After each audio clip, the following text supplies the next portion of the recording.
Working with Laurie for several months. During this time, she's helped me in many ways.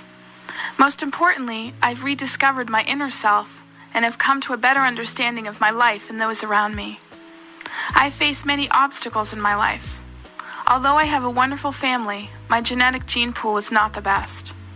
There's a history of mental illness, such as severe depression and paranoid schizophrenia, obsessive-compulsive disorder, alcoholism, and eating disorders on my paternal side.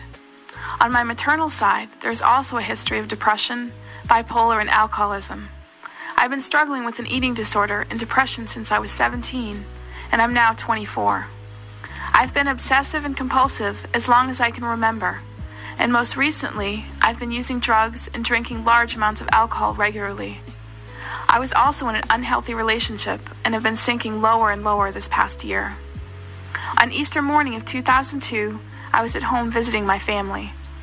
After a long week of using large amounts of cocaine and consuming unreasonable amounts of alcohol, I was ready to relax in the comfort of my parents' home. However, things did not work out that way. From my understanding, my parents could not wake me up that morning and became concerned, so they kept checking on me. My father, an orthopedic surgeon, noticed that I was turning blue, and when he came closer, realized I was barely breathing. I woke in the ICU of the hospital. I was told I almost died. My self-destructive lifestyle was catching up with me. Due to the alcohol and drugs in my system, a doctor at the hospital suggested rehab. So I went to one of the best in the country. There my depression grew even more severe.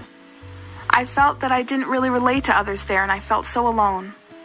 Desperate, I attempted to slit my wrists, thinking death was my only option. Thankfully, I survived, but I was still unhappy. A few months later, Laurie came into my life. The first time I met her, I felt very comfortable. However, I had a hard time trusting people, and it wasn't easy for me to open up.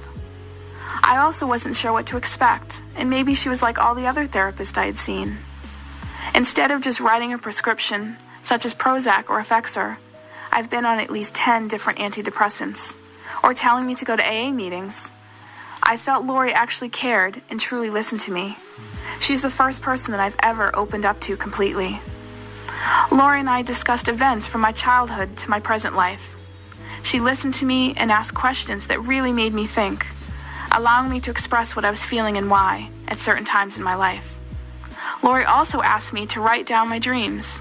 It is amazing the significance that they have. She's able to explain the meanings behind them. After getting to know me better and learning about me, Laurie researched what remedies she thought would help me. She put a lot of time into deciding what remedy I would benefit most from. I am very happy with the result. The remedy I took helped me to begin healing from within. I discussed daily with her the changes I was feeling. Each day I felt better and more confident. Not only is my mental state improved, but I feel and look physically better. I feel honored to have worked with her. She has a special gift in helping people. Laurie reminded me that life is an adventure and a learning experience. I choose what paths I will follow on my journey through life. With her help, I've learned to moderate things in my life and not be so extreme. I can honestly say that I'm happy and look forward to my future. I'm confident that I can face any obstacles that I come across. I don't think that I could have come to this inner peace without Laurie's help. I am truly thankful for the time we spent together.